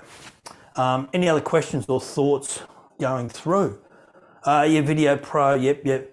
That's why I painted my wall gorgeous colour. Yeah, thanks, Mel. Where are you there, Mel? I'm just looking. Oh, yeah, nice, beautiful. Yep, absolutely. Blackmagic, oops, I was Googling. Yes, good enough. Yeah, Ali, my if I had $1 for a time somebody asked me to share my graphic designers, I'd be really wealthy. I'm happy to, Ali, but they won't work for another speaker. So they are fiercely loyal to me. They've been with me for 15 years. They're identical twins. And as much as I've even, suggested Jane and those guys to them and as good friends and everything like that, they won't do it. So, but here's what you do. Go and find some. Go and find this. Graphic designers can be anywhere in the world. Go and find them. What else we got here? Notice in common is that I speak on X number of topics. When first starting out, what would you recommend your approach in terms of building out speeches? Focus on one, sell one, then introduce another. Kelly, what I'd say there, look, if I was starting out again today, I'd be the guru around one topic. I'd have one presentation. I'd have that led to products and programs, and those programs that would have multiple dimensions to it. So whether business growth or leadership development or people engagement. They're the like three things that I sort of, the goals and what I talk about, will help. I'd do it that way. I'd have one and be really absolutely fabulous at it, but make sure it leads you somewhere. Make sure it leads you to the program. I just think I'll share this story and there's 11 messages. I won't share this story. I hope that helps. Blah blah blah. Yeah, Black Magic Designs here, Kelly, and positioning of only having one topic in a speaker kit versus many. Yeah, I will have sometimes two in my speaker's kit. One will be for everyone, and then one will be for leaders. It's similar flavour, but it has a bit more detail. It's about how they engage their people more, but that's not applicable for the general audience. Ali, is it your daughter? Oh, you mean the graphic designer? Is it my daughter? No. She is the graphic designer. She has done that work, but she doesn't do any of my work. No, it's Brooke and Amy. I keep a little bit of a delineation there. She's busy building her jewellery business at the moment, so I don't even reckon I could get her to design a business card for me. She's struggling to do it for her sister. So can you describe the differences in the 4 M's, please? Yes, Kathy. So masterclass is 90 minutes, 2 hours, 3 hours if it's virtual, half day, full day. So that would be what you would call a workshop. Mastermind groups, smaller groups of 8, where it's a lot more around talking to them about what they've implemented, what their strategies are, things like that. The momentum call is all about looking at measuring their momentum. So are they implementing their plans?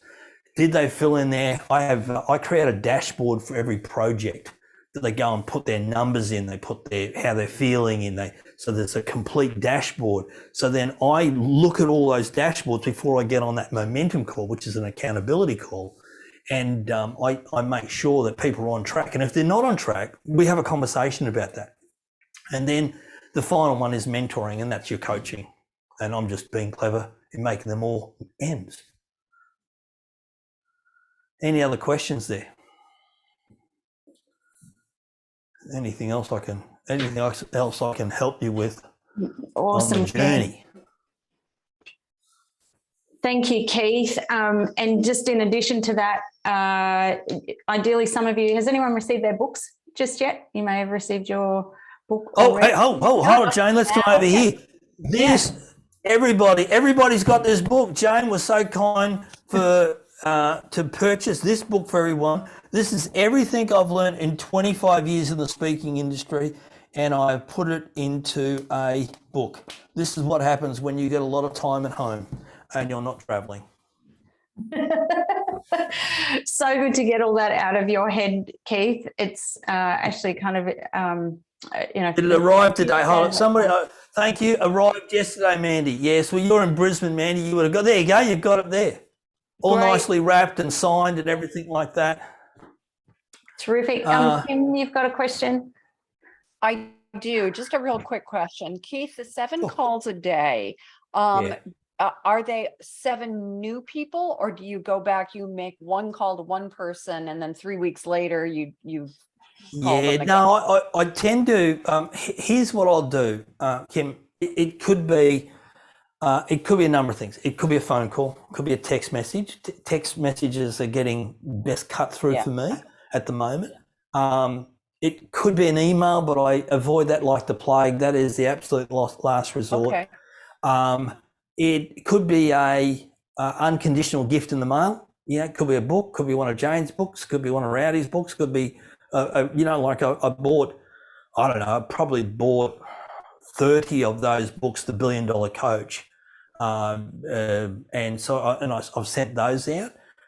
So it could be those.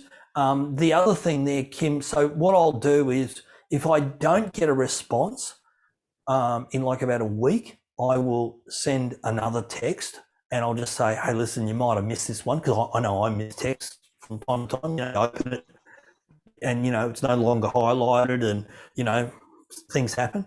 I'd still love to catch up with you if you've got time. And so there, I just work through my client list. Gotcha. And I start with my top 100 first, and then I go through the other 600, and so I just go, who haven't I chatted with for a while, and if you really want to get sophisticated around with it, I just go, where does my heart guide me? Funny enough, and lo and behold, when I do it that way, often those people say, "Oh, I was just thinking about you." Mm-hmm. Mm-hmm. Yes, thank you. All good. I've just got a super quick question. Do you use a CRM to track all of that, or a spreadsheet, or? Yeah, Mel, we use Zoho, but look, and we've used Salesforce. Salesforce was way too complicated for a small business like ours. I think Zoho is way too complex for a business like ours. I think I'm just in discussions at the moment with my VA and another guy in the Philippines to move everything over to ActiveCampaign, including my blog, which is on MailChimp, and bring it all over onto that, and then start to really build out a bit more specific campaigns and things like that around client contact. If I'm going to get a little funky with it, I use Zoho and love it. So yeah. Look, Zoho's we've been with Zoho for probably about 8 years now, so it's been a go-to for us. what a point, I actually use it. I've never used any other CRM that I've had and paid for, but I use Zoho. So yeah, it's a good one. It's a good one. Jane, let me give you my final message to wrap everything up. thank you. I have a quote that sits in my office, and it's from the comedic genius Steve Martin, and there's a lovely story of him being asked by an up-and-coming comic who was like in the green room with him waiting to go on stage as his warm-up act, and he asked him the question. He said, Mr. Martin, you've been very successful over a long period of time, both on comedy stages like this, in big auditoriums, on the stages on Broadway, to the television screen, to the silver screen of major motion pictures. Can you tell me what's the secret to your success? And he pondered for a little while, and all he said back to this young comedic was, be so good they can't ignore you.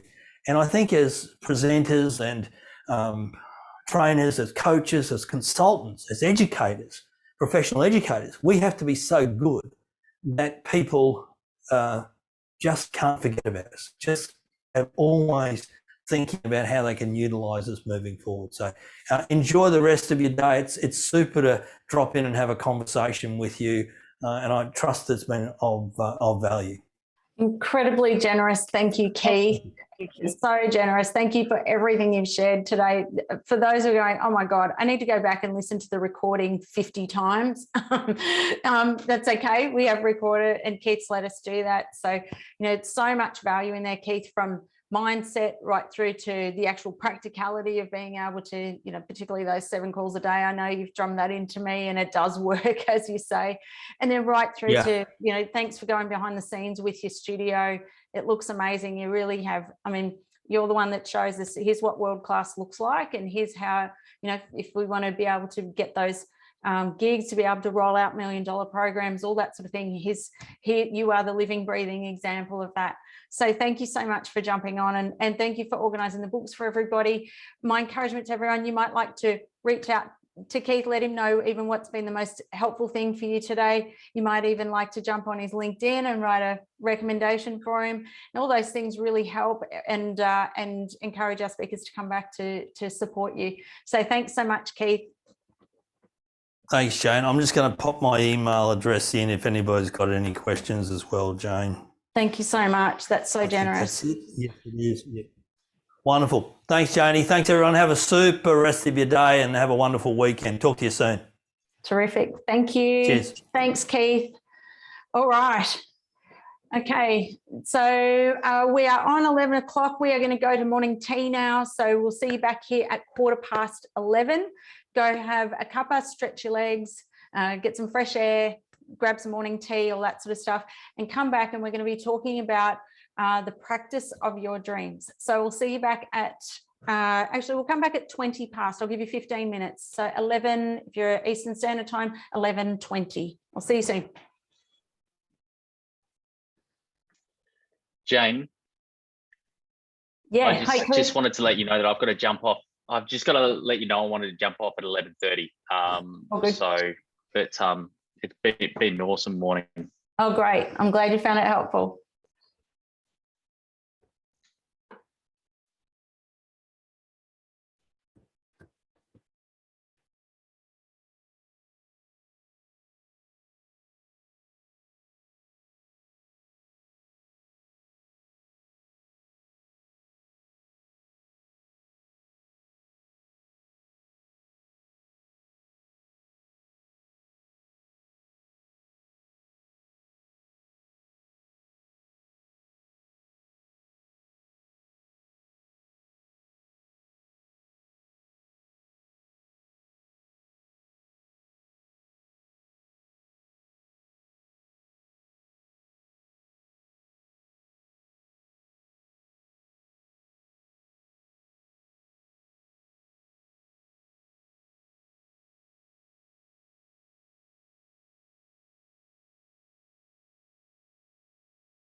Hi, Cliff. I don't think we've met. I'm Ali.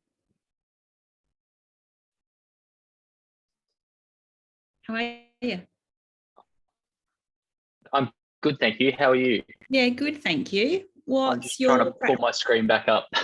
Where the mouse? What's your practice? So I'm a organisational psychologist by trade. Oh, cool. So play in the leadership team and culture space. So Fabulous. yeah. What about yourself? Similar, so playing more in the leadership space, so leadership and communication, and mine's around courage and courageous conversations. Awesome. Cool. Yeah. Congratulations on the award you've just won. Thank you. It was back in March. Okay. PSA AGM and their unconvention, which Kim actually was I can't remember what the correct term was, but she basically emceed and organised the whole thing. So yeah, 2 days, and then there was a convener. Thanks, Kim. Convener. So she did an absolutely remarkable job. I definitely don't ever want that role, Kim. I'm not sure what you were thinking, but good God, it was amazing. And then there was an awards night, which, as I understand, is normally in a state and everyone comes together. But of course, this year it was online, and I'm in Adelaide, so the Adelaide chapter of PSA, we all met, and sneakily, the president, who's Derek McManus here, got in touch with my husband, and my husband was there at the awards, which was very unusual. I'm like, why are you here? This is so weird. He's like, I want to support you, and I know this is important. I'm like, oh, okay. And then they called out my name, and I was sitting next to him, and he just dropped me like a little. I'm like, oh, you knew. And he'd organised, my school mum friends to come and babysit the kids, and they're on this like roster, and it was I was very confused. And then yes, when they called out my name, there's nothing more embarrassing than speaking to an audience full of professional speakers, and I cried the entire way through. I was like, oh my God. So yeah, there's definitely opportunity for improvement when it comes to speaking on the fly. But yeah, thank you. It was very exciting to be awarded that.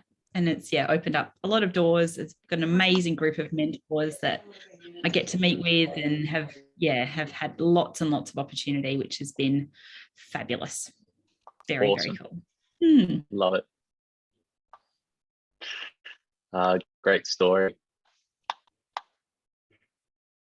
And whereabouts are you located, Cliff? In Brizzy.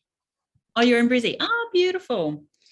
I'm heading up to the Gold Coast with the kids in our school holidays, which is the middle of July, and I was checking the weather forecast, and we're coming to chase the sun, and it's not looking like you're doing what you're meant to do as a state. I'm not sure what's going on, but oh dear. No, we're not playing the game, are we? No. It's a cold and rainy day today.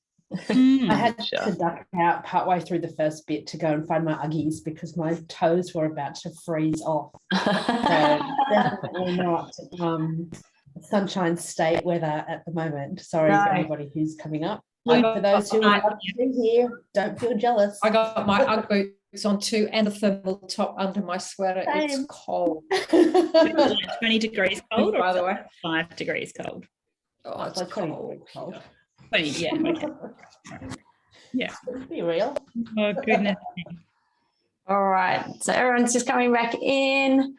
A big morning with Keith, lots of stuff coming through, just making sure everyone's jumping in okay. All right, Rosa said she's in thick fog at about 5 degrees. I was going to say the Victorians are on here going, oh, for God's sake, Queenslanders, harden up. Oh, we can't. I've just got to. All right. So keen to check in. We've got a few minutes before we're going to kick off into quarterly planning. So I'm keen to check in on, we've covered a lot this morning around trends that we're seeing in the speaking industry, the type of events. It's my password I had written down. I've got to go. Yep, there we go. We've talked about the type of events. We've talked about trends. Whoops, I'm just going to mute you, Mandy. There you go. We've talked about what we're noticing in the industry. We've talked about how people are engaging. We've talked about meaningful connections, and the second priority or third priority is really even content. And Keith went through around a lot of things around what he's noticing in the industry, what you need to be thinking about. A lot of things we talk about big one is staying connected to your clients and in a meaningful and authentic way. Lots of talk about authenticity and around virtual studio. So keen to check in terms of if you're happy to share what have been, and just pop your hand up or pop it in the chat. What are you taking away from this morning? We've had a big morning so far. What are the key learnings, insights? What do you need to work on, or what's been helpful to you this morning? And I can come and unmute you if you're happy to share. I'm happy to share, Jane. Who have I got? Sue? Yes? Yeah. Something Keith said, he said, it was something along the lines of, I haven't won an Olympic gold medal or climbed a mountain or something, but I can deliver on stage. I can be awesome on stage and I can add amazing value or something like that.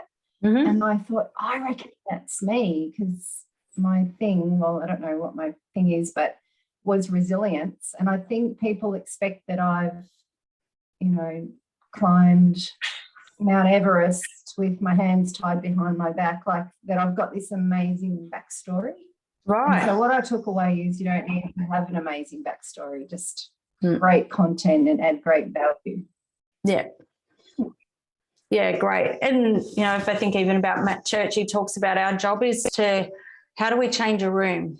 So what is it that we're going to do, which is the meaningful connections, entertainment, how do we make it an experience that's fun, and how they'll go away feeling like they've had a good time. Content is a part of that, but it's not just, throw a whole lot of content at people. So, yeah, and you don't have to have climbed Mount Everest and lost all your limbs, recovered from cancer, all those things.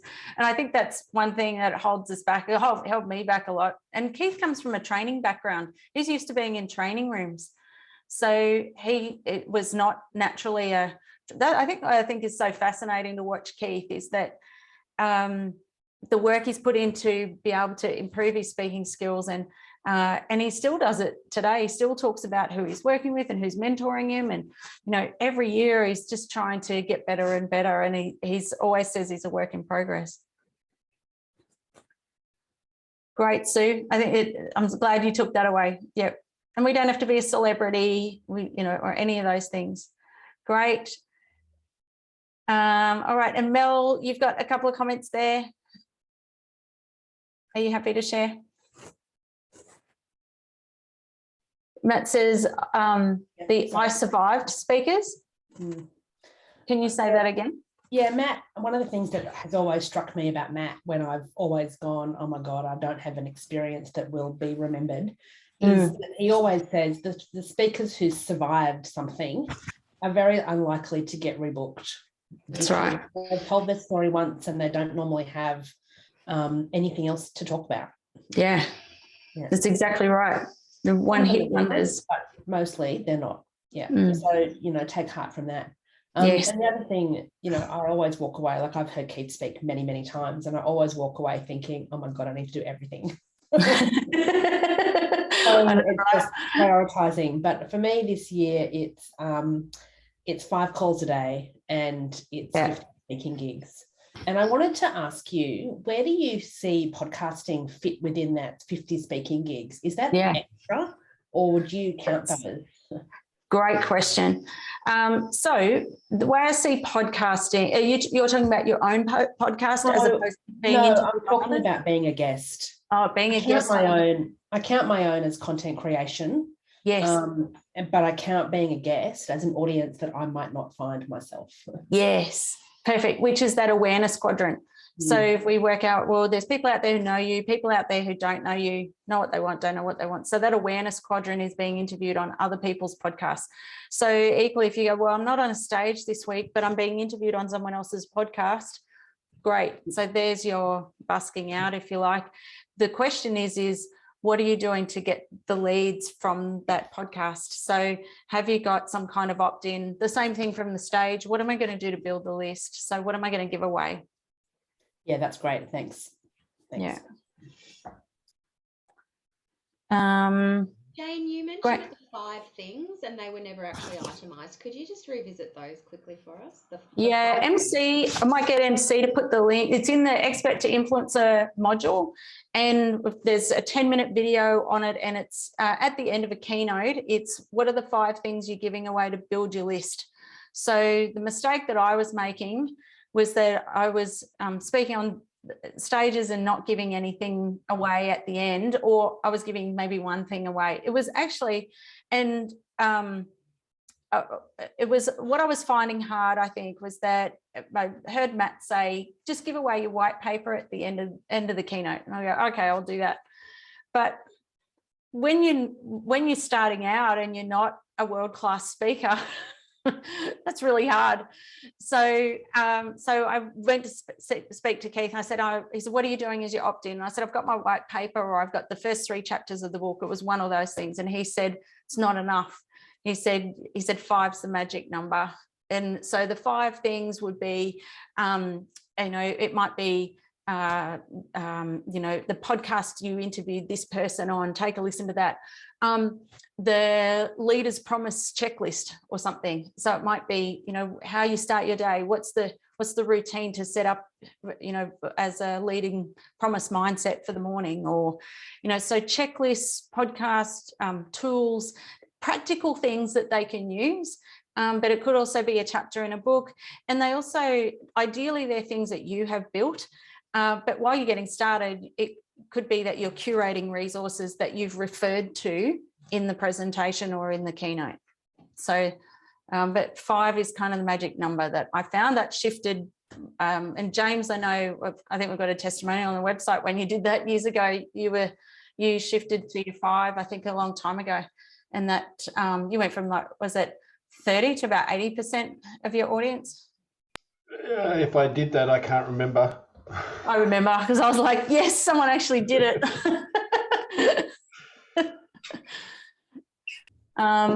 So I hope that helps, Kelly. But MC's popped for those, if you're still catching up, or people like Desley who's going, hold on, oh my God, all this new stuff's coming at me. That's okay, we'll get to it. But MC has popped the link in there to the module, which is the 5 things to give away at the end of your keynote.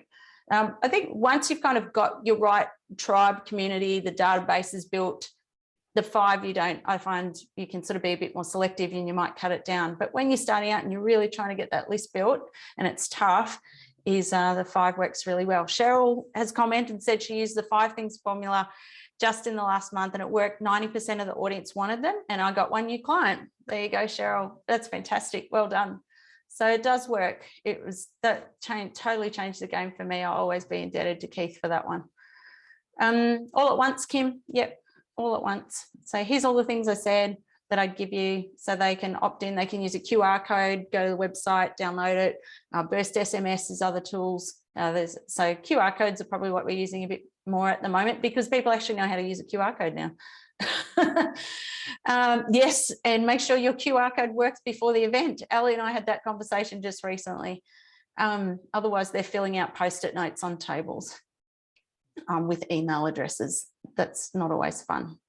All right, so keen to check in. What else are you taking away this morning? Who's happy to share? I've got, what have I got? I've got Sarah on my radar. Here's Sarah.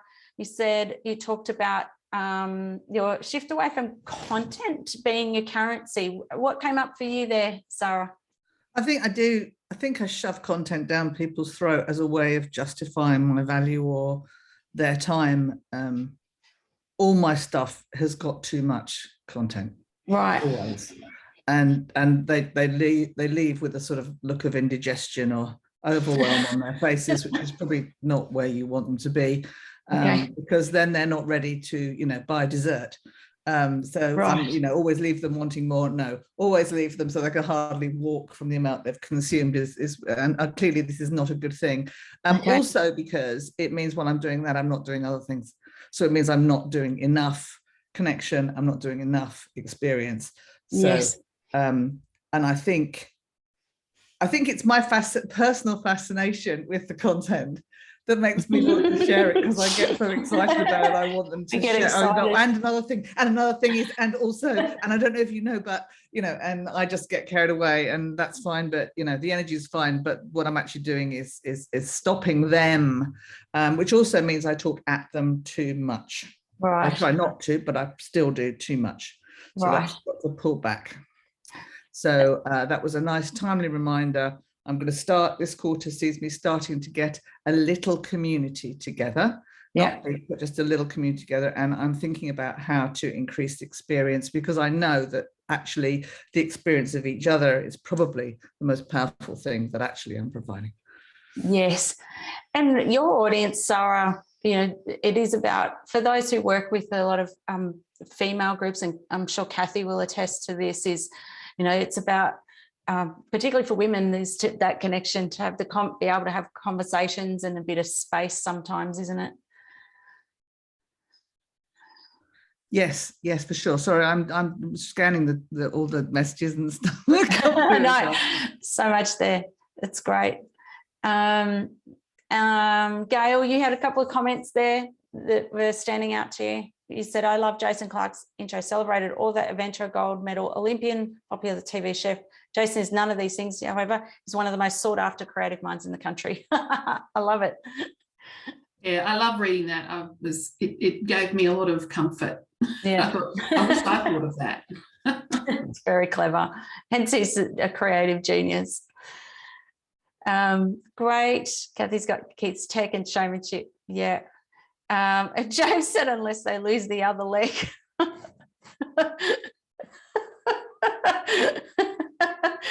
What other limb can I remove? I need some more keynotes. Ali said, all the speaking gigs I've had, people have listened to my podcast. So in line with Mel, hopefully you got that comment there from Ali. Kim, you got that one? Yeah, 5 things, great. So 5 things at the end of the keynote. That's right, Kim. Yep, that's correct. Ali said, I use the 5 things, it works brilliantly. Just make sure. Oh, yeah, that was that one for Ali. I get it, Sarah. I've been thinking about the idea about my writing. I think I write about my content rather than for my, I think I write about my content rather than for my audience and my client. Right. Great insight. Great. All right. Anyone else? Who else is happy to share what else you've taken away this morning? What else has been useful, helpful? What are you going to do differently? What have you seen that you think, actually, I need to think a bit differently? Is it perhaps some of the things around studio? Kathy's got, I love the thinking around big ticket corporate trainings and about offsites, retreats, experiences. Yeah, think about, even if you think about when we think about experiences, is what is the brand of you? So what is it that makes you unique? What is it that is meaningful to you? Is there a particular place or part of that experience that is uniquely yours? Like something that if I was to go anywhere else or worked with anyone else, I wouldn't really get that. And that's part of that unique experience. Hey, Eleanor. Yeah, what are you thinking, Kathy? Well, Ali helped me with this actually. One of my blocks has always been just around the logistics. It's like, fuck, I've got to find a venue. So I do something up here. People who don't know, I live in the hinterland behind Byron Bay, and then like how people are going to get to the airport, from the airport, and it just feels so hard. But then when I think about what I love and what people want me for, it is holding spaces around these things. I mean, I just did that at Necker Island for 5 days for 35, 40 women leaders. And someone else said about Tina Tower, I just did that for things. So, I mean, she just sort of organised it, and she's like a machine, that woman. But yeah, it's just had me think it need to be financially worth it. Like I wouldn't just have people coming together like $2,500 each or something. I can't be bothered. Yeah. But like, what could that be? And it would have it. And as Ali said, yeah, I do. we'd have some crazy shit going on, which would be fun. So it's given me something to think about. Great. Yeah. And what are the things, like particularly if it is the location near where you are, like that is part of your part of your brand, and so that creates that whole unique experience. And what are some things that are you uniquely? Is it that you love to cook? Is it that you love to if you're a real water person, like, is it? So it's actually stepping into the life of Kathy in a lot of ways as well. So whilst we're learning things and that kind of stuff, but I get to almost kind of be how Kathy is being, and what is it that what is her life like? If I think about Rowdy, and we've talked a bit about this, but Rowdy has an experience where with his clients, so he loves to play golf. So if you want to be coached by Rowdy, you got to play golf because that's what he likes to do. His quarterly sessions are out on the golf course. And you might do one that is a walk from his house. Once a half day, you might do a walk from his house to the surf club and back. But if you want to be coached by Rowdy, you're not turning up in corporate training rooms. And this is a coaching experience, admittedly. But it's starting to think about what is the brand of you. Kim, I'm imagining diving. How do we do group mentoring underwater? Or retreats underwater, but be pretty cool. I'm thinking that would be cool with Kim, to be able to have part of that. It's kind of Kim takes us on a dive, and the things that you see, we see the world through your lens for a few days, especially after you move. Yeah. Instead, I'll have to think about that. All right, terrific. I'm just checking what else I've got here. Desley's got, I'm organizing my studio differently so I can stand up more. Okay, great. So getting a larger banner together, placing 3 screens differently. Yeah, because you've already got some of these things. You've been using the ATEM, Desley, so you're sort of familiar with the technology. Now it's kind of tweaking it a little bit. I haven't used the ATEM yet, but okay. The Stream Deck I love. Stream Deck Stream Deck I use for everything, absolutely everything. Yeah. Great. Excellent. So you've got some of the technology underway. And you've got your Mandy's, I'm just going back through the comments here. Mandy's got, I create my 5 things and put them on a page on the website and link my A campaign and use it. This is what you're going to do, Mandy. Yeah, you're going to set that up so that people can opt in and build your list. Yes, definitely. That one's definitely for you. And okay, all right, terrific. Okay, now what we're going to do is we're going to go back into our year ahead. Before we do the quarter ahead, we're just going to come back to, let's have a look at the year ahead. So in the chat, you should have seen the link. If not, you should have already accessed and opened the Elevate Business Planning resources. So MC, if you could just pop that chat in again for me. MC's popped it back in the chat there if you are struggling to find the link. So if you click on the link and just log into your Kajabi, if you've already got those. If you've still got yours from last quarter, maybe you're going to use the planning for that as well. I'm just going to hit